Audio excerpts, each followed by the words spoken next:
I'm Yury Cruz with Connecticut Family Support Network. I'm a bilingual family support coordinator for the for the Northwest region and the Southwest region.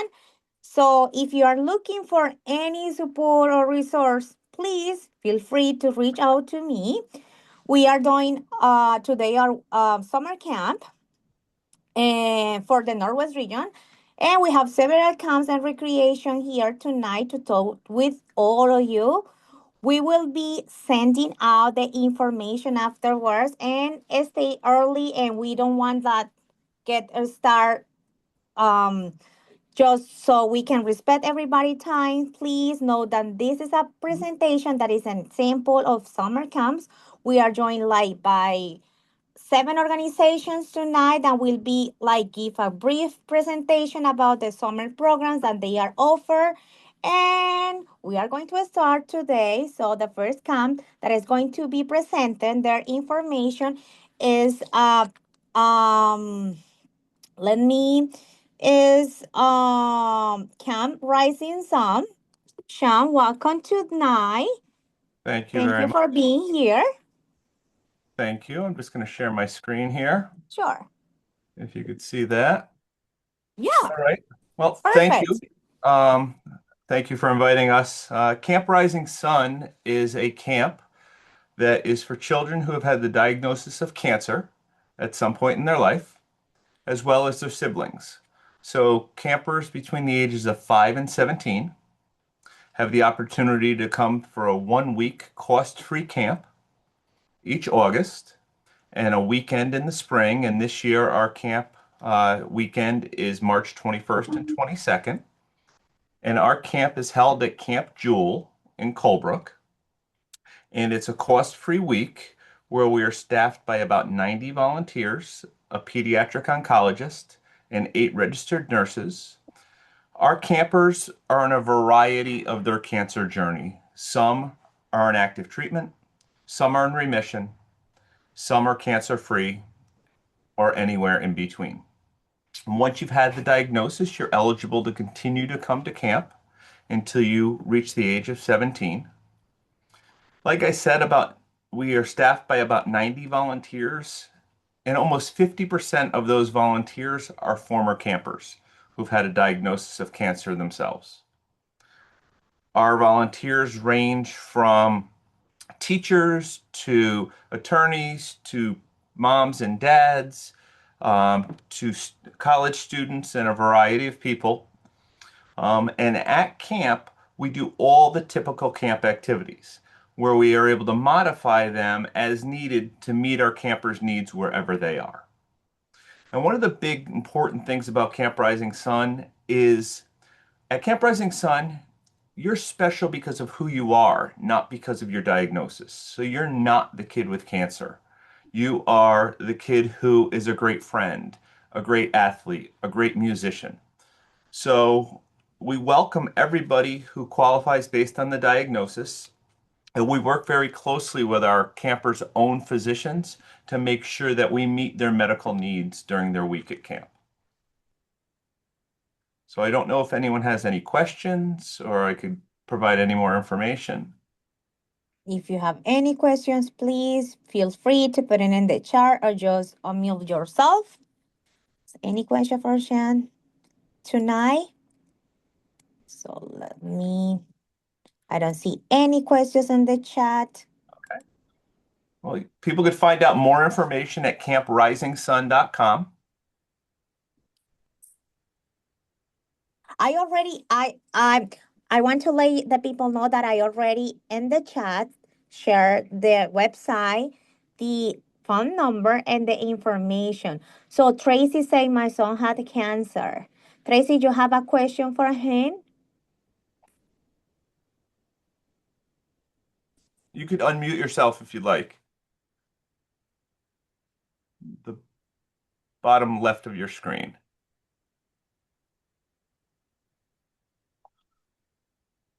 Okay, sorry. Can you hear me? Yes. Okay. Yes, my son has cancer, but he's in the transition program and he is 21, so he would be 20 too, so he would not be eligible. So he would not be eligible to come as a camper, but a good portion of our volunteers are cancer survivors. Okay. So I'd encourage him to go to our website, and you'll see up in the top right corner where it says volunteer. Yep. You could click that portion and explain everything on how to become a volunteer, and all that information is right there. Okay, thank you very much. Thank you. And I want to let you know that we will send, after this workshop, I will send an email with all the information that we shared tonight, all the information about every single camp. So parents, you will get an email with all this wonderful information. So is any other question? Portal, which is our application process, and it's actually our electronic patient care record portal at the same time. A three-page physical form that we have that just asks some specific things to their oncology diagnosis. And for siblings, we just accept the regular state of Connecticut blue sheet. Alpha, our presenter is Christina. Christina, thank you for coming. Hello. Hi, girl. So we love Judy. We work with CTFSN on our Spanish speaking special needs play groups. And I run TAFA. I'm the founder. My son Connor is 14 and has autism, and is kind of the whole catalyst behind starting TAFA. So in addition to what we offer for summer, we run series of events and programs throughout the year for children and families impacted by autism. Our summer program we've done for 3 years now. So last year was our third summer. We've kind of tweaked it each year as, the needs of the kids have changed. We've been able to add a teacher. So last year was the first year we had a special ed teacher for the entire summer, helping with curriculum for that program, 2 support staff, and a youth intern through new opportunities. So, every year we kind of enhance and change based on the needs of the kids that we get and feedback from the parents and children about how we could make it better to meet the needs. So our program is at our Common Unity Center in Torrington. We're at 932 East Main Street in Torrington. And last year we had 2 different age groups. So children from ages 5 to 10 in one group and 13 to 22 in another group. We intentionally split it that way for, to make sure it's developmentally appropriate and structurally appropriate for the children. We tend to work with kids who have higher levels of need. So for the younger group, we don't like to take any more than 3 to 5 kids. We really want to make sure there's a 1-to-1 ratio. We work with kids that have a lot of communication challenges, behaviors, might be nonverbal, elopement. So we really like to keep a tight ratio for that younger group. For the older group, again, we're still working with kids with higher levels of need, but we're trying to fade our presence. So we are okay with like a 2 to 3 to 1 ratio. So maybe 2 or 3 kids to each staff member. So we had 9 in that group. In the past, we've always done this 3 days a week. So last year it was Monday, Tuesday, and Friday for 2 hours each group with a half-hour break in between for the staff to kind of clean up and prep for the next group. And we did that. So some summers it's been 6 weeks, some summers it's been 5. Like I said, it was staffed by a special ed teacher. We had 2 para support staff, a youth intern, and myself. For some of our older kids, if they needed a 1-to-1 or the parents felt that they wanted a 1-to-1 and we couldn't provide that, some of the parents did choose to stay. And then they're also receiving kind of hands-on training with what we're doing with the kids. So, we did have kids with some medical concerns that need like glucose tabs if they have issues with diabetes. We have a child with epilepsy. So parents are always, welcome to stay if they want, even if they just want to stay and see what we're doing, or the kid needs a little extra time for transition. We're really flexible with working with the parents. The majority of our kids have been sent through their school district, their sending school district. So last year, we had kids that were approved for our program through the PPT process from New Hartford, Canton, and Torrington Public Schools. Both, I guess, a blessing and a curse, kind of, because it's been great that we have the support of the school districts to give kids this additional component as part of their ESY. But because we keep such a tight ratio, we haven't necessarily been able to open that up to the broader public because we fill pretty quickly through working with the schools. So we do advise parents, if it's something you're interested in, that might be something you want to bring up at a PPT as an addition to your extended school year services. We have had the option to private pay in the past, but again, spots spots are super limited for that. Some of the things that we work on with the kids are social skills, a lot of functional academics. So, with younger kids, that could be, we do a literacy component. So, for the younger group, we do have a lot of kids that are nonverbal or have communication challenges. So it would be things like touch the dog, match what's orange, find the popsicle. So we would kind of modify that entire academic lesson towards the level of the kids. And we did a lot of functional skills that way. So matching, receptive language skills, gross motor imitation, things like that. We work on communication a lot with the kids. So, we have kids that will bring their talker. We're working on modeling with them. Again, we're working on always modeling language, throughout the entire lesson. So if the theme that week was animals, it would be us doing a lot of like modeling, touch the one that says oink, oink, which one is pink? And always just kind of giving them that language to see what they could maybe echo back, or how high their receptive language might be, even if their expressive language is struggling. And we are able to model on communication devices when those are sent in and provided.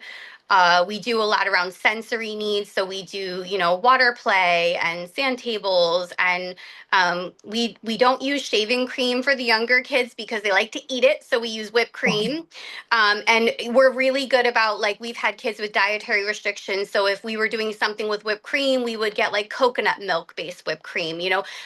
One year I did a sand sensory table, but because we have kids with pica that like to eat it, I got gluten-free golden Oreos and opened them up and crushed them all to make sand, so that if it got into a mouth, it was non-toxic, it had no gluten, we were safe. So we really work hard to modify and adapt as much as that as we can to really be custom to the kids, which is what's nice about having a smaller group. For our older kids, the reason we have those teens and those young adults together is there's a whole nother component to what they do. So on Monday and Tuesday, the groups rotate who's doing a functional academic lesson, and half of the group is cooking. So we're working on a lot of life skills with them. So they take turns cooking and doing an academic lesson, then they swap the next time. And then on Fridays for vocational skills, we worked on making products to sell at the farmers market in Torrington. So we were teaching them how to make wax melts, soy candles. They painted clay pots for spider plants that we sold.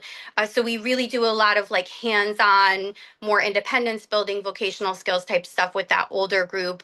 And then a lot of life skills, especially with the older group. So they're doing that cooking, they're doing cleaning. We have a jobs board, so they know at the end of each lesson that they go and they check for what job they have, whether it's vacuuming, wiping the table, putting the food away from the table.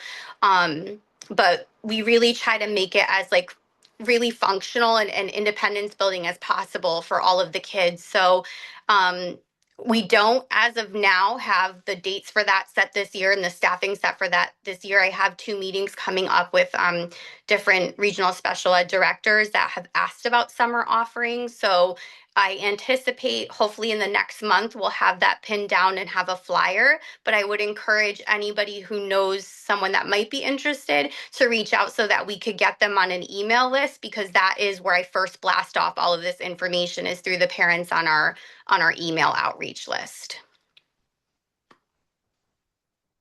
Does anybody have any questions? We have question in the chat. So Okay. is your program specific for children that are considered on level 3? Will the program be appropriate for children that are considered on level 1 and require less support? So we have, I would say we have like more like moderate to severe kids in the program right now, but I mean, autism is a really broad spectrum. So we, even within, quote unquote level 3, we've got kids that have a ton of language and maybe struggle with a different component, more of the behavioral piece or the social piece or that rigidity of presentation. So again, we really work hard on trying to modify based on the kids that we're getting. And there's a pretty good mix of different levels of needs. So I would say if it's something you're interested in, maybe reach out to me. And if you and or your kiddo want to come out and have an actual like face-to-face meeting, that would be a great opportunity for me to kind of give you more feedback. One of the nice things about TAFA is, like I said, we run a lot of programs and events throughout the year. So it's a good way for parents to kind of check in and see what we're doing and get to know some of the other kids and families and see if you feel like that atmosphere is a fit for you. For example, in February, we are doing our very first regional adaptive prom. We've got like 44 kids registered for that so far, and those are ages 13 plus. So, you know, we have an Easter event that's going to be coming up. We'll be having art classes coming up, an art on the spectrum event. We do an autism walk at Action Wildlife. There's a lot of opportunities to kind of check in with us and meet some of us and some of the kids and families and see what we do. Thank you, Christina. You are doing a wonderful job. Thank you. Any other question? You can I, feel free I do to. have a quick question for Sure. Christina. And are you aware of any programs in the greater Danbury area like yours? Not that I know of. I mean, to be honest, before TAFA, there really wasn't even much in the Torrington area, which is why we started what we did. Um, I know that, you know, it's really hard. When my son was first diagnosed, we were traveling on average like 45 minutes to an hour to everything. And most of those services were concentrated around like that, what is it, I-91 corridor, right? Like through Harford County, down Fairfield County. It can be really hard, especially like the rural Northwest corner, to find some of these resources. So I'm not super aware of like social opportunities like that in Danbury. Um, but there is a lot in like West Hartford, you know, Hartford County. There is a lot in like kind of concentrated down in Fairfield County, but that could be challenging. I would encourage if there is like a special ed PTO or PTA in any of those districts, that's a really good resource because parents usually know where all the good stuff is. So maybe see if you could find out if Danbury has something like that. Thank you, Thank you. I Christina. appreciate your Yeah. feedback. Thank you. And we have another question in the chat. Do Yep. you accept kids in the mentioned region only? It's only for Torrington parents? No, like I said, we had kids from New Hartford last year and from Canton. We had 2 students from Canton. So actually, I think 3 students from Canton. Primarily, our big like kind of catchment seemed to be that Farmington Valley, like Simsbury, Avon, Canton, and then Torrington, Harwington, New Hartford, Litchfield. But that's just parents that kind of tend to come to the most things and gravitate towards. We've never turned a family or a child away. We have a kiddo coming for our prom all the way from East Haddam, over an hour away. Thank you, Christina. Any other question, please feel free to put it in the chat or you can unmute yourself. No more questions. Thank No. you. Thank you, Christina. Thank you. We really appreciate it. If you want to support Christina, I already shared the link here in our chat and I will send all the information. Thank you, Christina. I know you are not in the city, so, but I appreciate your time. Thank you. Thank you. Bye. Thank you so much. So our next camp will be Camp I Can for YMCA, Sheen Turner. Thank you so much for being here. You are mute. I'm muted. Is that Yeah, better? yeah, Oh, look at that's that. good. Um, One quick question. We at YMCA Camp Reno, we no longer run Camp I Can, which was specifically for children with special needs. However, we do not turn campers away, typical campers, kids with special needs, or anything like that. I'm going to go ahead and tell you a little bit about Camp Reno because otherwise, if I didn't write things down, I would be talking for hours, and I know I only have 5. So we are an outdoor program. When I say outdoor, I mean we're outside, rain or shine, and we go. We average about 400 campers per week. Each group averages about 25 to 30 campers. We carry a ratio of 1 to 9, or I'm sorry, 1 to 8 for younger campers and 1 to 10 for older campers. We're from 7:30 until 6 p.m.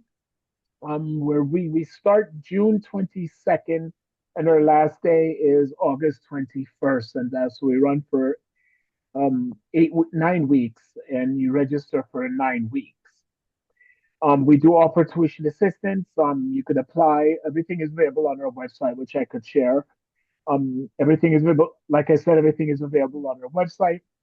And tuition assistance application is ongoing until March. March 16th is the deadline to get those in, because we do have a committee that meets and makes all those kind of decisions, and we send letters out shortly after. Um, we don't offer lunch. We are in Brookfield. Like I said, we're outdoors 90% of the time. There are lots of different activities that the campers participate in. Some examples are art. We do STEAM with our campers. We do nature. Some of our campers, depending on their age, participate in woodshop, rock climbing, basically, and zip lining, and we do archery with our camp. Um, I'm missing something, but I can't think of it right now. Like I said, everything is available on our website. Right now, we have current members. I'll just talk about our fee structure really quick. Current members are $310 per week, and that's from 7:30 until 6 p.m. The campers' time or their activity scheduled is from 9 until 3:45, 4 o'clock. Another activity that's pretty popular at camp is the campers do swim twice per week. We have an outdoor pool, a 50-meter pool that the campers do swim in. I'm sorry, not twice per week, twice per day. The first swim is instructional swim, where the campers get some sort of instruction based on their level when they're tested the first day they arrive at camp. And then the afternoon is recreational swim. Again, everything is available on our website at regionalymca.org, or you could definitely reach out to me, and I'll share that information with Yury, my contact information in the chat later. Thank you, Shane. I already shared in the chat your contact Oh, information perfect. and Thank the you. link, yes, for your website. If anyone has any questions, please feel free to write in the chat or unmute yourself. We have another question. They say, can you repeat the name of your camp, please? The name of our camp is YMCA Camp Greeno. Hi, Sean. I have a question for you. Yes. How are you? I'm well. This How are is you? Tina from Child First, and I know we've worked together, and you guys have been great in offering scholarships to the family we serve in the greater Danbury area.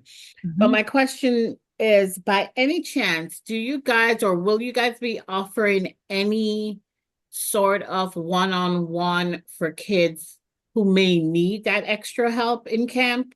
That, maybe coming like part-time from who may have a diagnosis of, say, autism or some other deficit that allows them to get special ed throughout the year and do go through summer school for a little bit, but will come to you guys like part-time, but may need just that little one-on-one just to help them through the camp day. Is that a possibility, even if there's an extra cost associated to that, or no?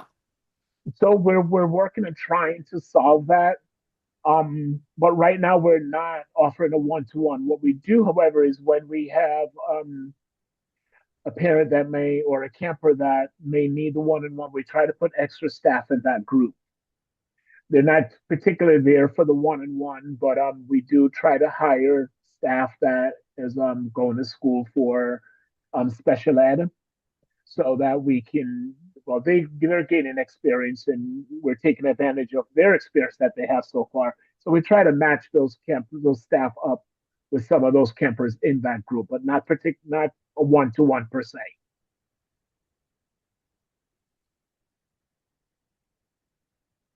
Thank you, Shan. We have another question in the chat. Is the same as Camp Mount Laurel?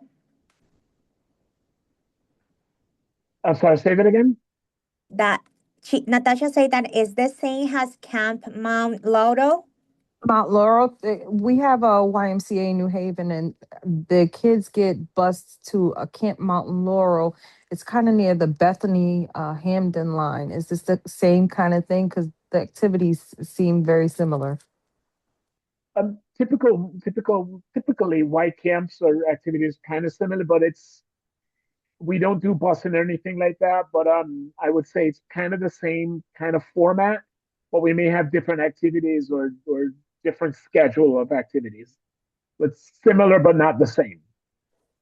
Okay, Doesn't that make thank sense? you. But it makes sense. You're No, it welcome. does. Thanks. Thank you, Natasha. Any other question for Shan tonight?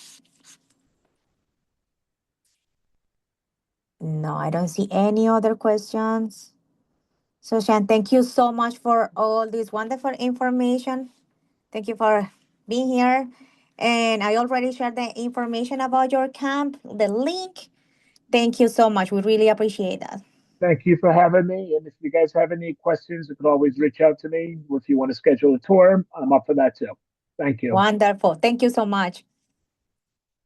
So thank you. Our next camp is an Infinity Sports. Mark, welcome tonight. Saw a couple of names in here who've been through this a few times already in the last week and a half, so I apologize. But I'm just really excited to be here. So my wife and co-founder's name is Emily Kilpatrick. The two of us founded Affinity Esports back in November of 2021, and we launched our first studio right here, and I'm actually in it right now in Newtown, Connecticut, Sandy Hook, Newtown, Connecticut. And we started summer camps that summer of 22, following our founding.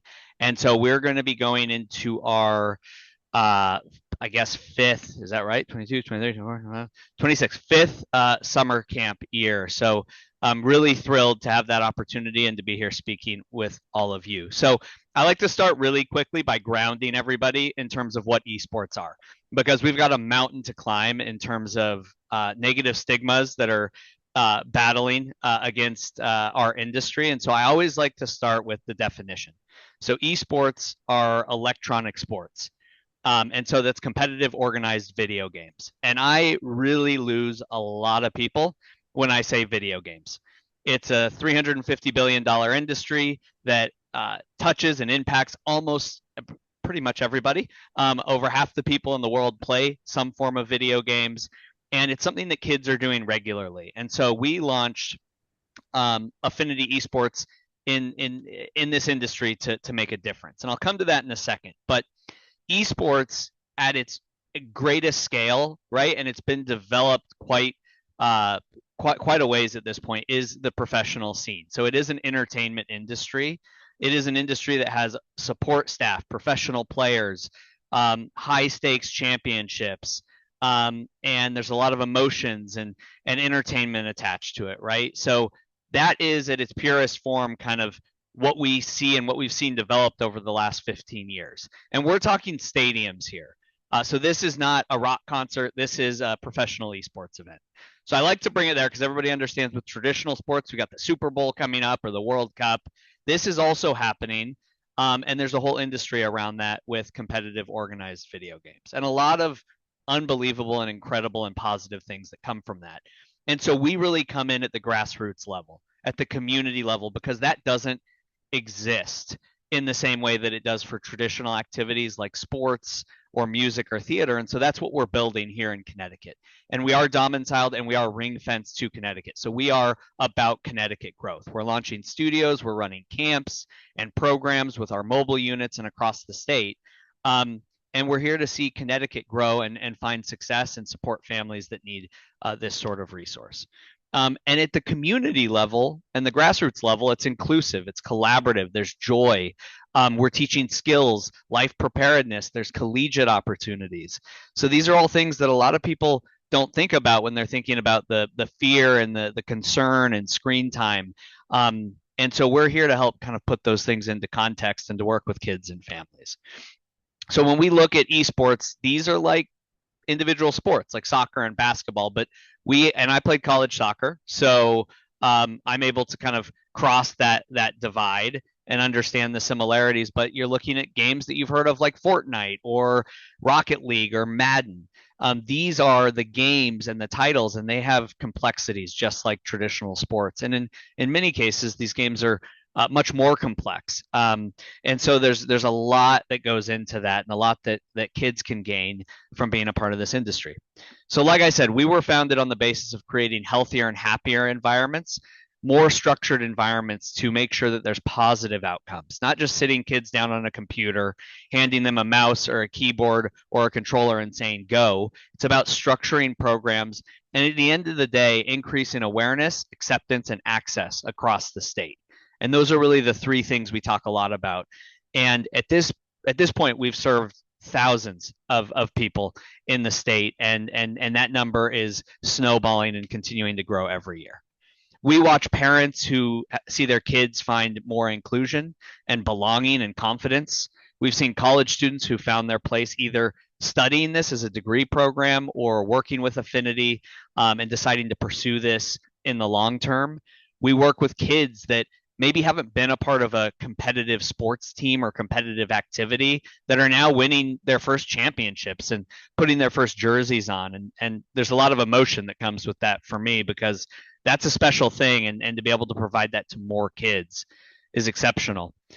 We've seen girls and women shatter these kind of boundaries that have been put in place at times, and in the gaming and esports world, it just doesn't exist. We're watching women play at the pro level with men, and it's just an incredible thing to see. And then we've watched school districts across Connecticut that we've been fortunate enough to be a part of and to support, like Milford Public Schools, who've just secured $1 million to build out their high school programs. And we've come a long way since 2022 when we launched our first studio. We now have 3 locations, so you can find camps in Milford, Connecticut, Newtown, Connecticut, or I know we just had the Y up here. We're not in the regional YMCA, but we are in the Wilton YMCA. And so we are hosting programs out of those 3 studio locations. And then we go mobile. We've been out in Plainfield, down in Fairfield, up to Torrington, all over the state with our mobile unit, which are laptops that we deploy and run summer camps and after school classes and things like that. All of our camps, all of our programs fall under 3 core competencies: game creation and coding, content creation, broadcast, and production, and then casual and competitive gameplay. So we're not looking at this as, again, just sit down and play some games. We're looking at this as the entire industry. Who's making the games? Who's promoting those games or building content and graphic design and logos and getting on the camera to talk about them? And then who's competing or playing casually to absorb and learn things from these games or engage with them in a positive way? So we're looking at it holistically, and that's how we approach everything. I'm going to skim over this because I don't want to take too much time out of people's days, but there are collegiate programs, right? There are college scholarships. This is part of varsity athletics. And again, a lot of these presentations for me is in grounding the industry, because we want to provide positive experiences during our camps and our programs. But we also want to know beyond just that, this is a booming industry, and this is something to be taken seriously, and that we want more leaders and parents to lean into. This is just a diagram of all of the professions within the gaming and esports industry. And so on to our camps. In terms of costs, they're a $400 per week price point. Our camps typically run 9 to 3, or always run 9 a.m. to 3 p.m. But we do have extended care options, early drop-off from 8 to 9, and then late pickup before 6 p.m. Our counselor to camper ratio is 10 to 1. And for this group, as a way of showing thanks and just being appreciative to be able to be here, we're as a baseline going to do $100 off all of our camps. We've provided a code for that, so the cost will not be $400; it will be $300. Last year we served 307 campers across 38 camps. To give you a sense of how much we've grown, our first summer we probably had 25 kids in 2022. As I already mentioned, before and after care option, transportation is the responsibility of the parents for drop off and pickup at our facilities, depending on which location you're going to go to. All of our camps are concurrent. So when I show you the themes in a second, week 1 is the same thing in Newtown, Milford, and Wilton. So we're able to help the kids collaborate locally and at their studios, but also virtually. But you must drop off and pick up. And then food is your responsibility as well. So we are peanut free, but we do ask that you pack a lunch and snacks, water, And then that comes in with your kids, and then we have a fridge on site if they need to be in a fridge. If not, we do ask that they have an ice pack, and they can be set down with all of the kids' other belongings. If you do have special needs, we just ask in terms of food requirements and allergy information to just put that in the registration information and have a conversation with us about those special requirements. In terms of our camp themes, we have a range of camps through June, July, and August. You'll see things like Gamers Retreat, which are more directed at social emotional learning and themes for the day, where we get the kids socializing and engaging and working across a variety of games and activities. You'll see a lot of Minecraft-based themes. Minecraft, the opportunities are endless, right? So we have a biology and biomes camp. We have a Minecraft builders camp. We have an engineering camp, all with distinct focuses that help the kids help us meet them where they are and for them to learn leveraging those games. And then you'll see a number of esports academies. Again, these are going to be your more competitive college prep camps that are focused on kids that want to compete or learn a little bit more, compete casually, or compete very seriously at a collegiate level. So how to register? You can register at affinityesports.gg/camps. We've got the code here in the presentation for you to take advantage of that $100 off. And we have a no questions asked policy. If you need additional support, you are able to just reach out, have a conversation with me. We're here to provide opportunities and support families. So we'll do everything we can, and we keep some space allocated to be able to do that. In that, I like to end with this picture of some of our campers here at our Newtown studio. We do take the kids outside. We have a really balanced grouping of activities, and we spend about half the day off the screens running complementary and also activities that are completely unrelated to gaming at our summer camps. So in that, I'll open it to Q&A, and yeah, thanks for the time. Thank you, Mark. We have some questions in the chat. They say, is the nurse or medical staff on the site during the camps? There is not, no. Our staff are first aid and CPR trained, but we do not have a nurse or medical staff that are on site during the camps. Thank you. Wonderful question, Rosa. And we have another question. Can a camper specialize it, say, in Minecraft? Not sure if I missed it. What is the age of the campers? Yeah, good question. Campers, yeah, I mean, we have 5 Minecraft camps. I think if I go back to our themes, we have 1, 2, 3, 4 weeks of Minecraft. So Minecraft is a very important educational tool for us. We also have a Minecraft Bed Wars, which is a version of Minecraft competitive team. And we use it for a number of our after-school classes and camps. So a camper could absolutely attend those camps and specialize in that. In terms of ages, our age sweet spot is really 7 to 13. Although we distinguish all camps as 7 to 17. We do have some older campers that are either maturity-wise or more comfortable with younger campers and work well socially with them. But really, we don't see a lot unless it's a serious esports camp and they're ready for college and they want to work with some of our collegiate directors. A lot of times our camps trend towards the 7 to 13 range. Thank you, Mark. And I have another question, private. They say the place is wheelchair accessible? Yes. Yeah. So our YMCA location, all of them are. Yes. So they're all ADA accessible. And we built our Newtown studio with that in mind. This is a full build out. We're in the process of moving our Milford studio, but that location, the new location, is ADA accessible, and then the YMCA in Wilton, absolutely. Thank you. Thank you, Mark, for being here. Thank you. So is it any other question for Mark? You can unmute yourself. You can put it in the chat. I don't see any other. Awesome. Thank you, Mark, for your time and for being here. So No, thank you. I know that you already shared all your information in the chat. Thank you for having me. So I'm going to share again. And thank you so much. No more questions? I think that we don't have any other questions. Great. Thank you so much. Thank you so much. Bye. We are going to our next camp will be Camp Mo, YNCA Camp Mo. They won't be able to come in tonight, but they shared their information with me. Can you hear me better? Thank you so much. Appreciate that. So this is the information about YNCM Camp Mo. They have all their wonderful program details here about summer camp. They are offering different activities. The registration will be easily signed up for summer camp sections. If you need any other information, you can contact Yuly, and this is her information. So the location is in Torrington, and if you have like questions, the best person who connect is her. Unfortunately, she can come today, but I want to share with you all their website, and I want to share here on the chat.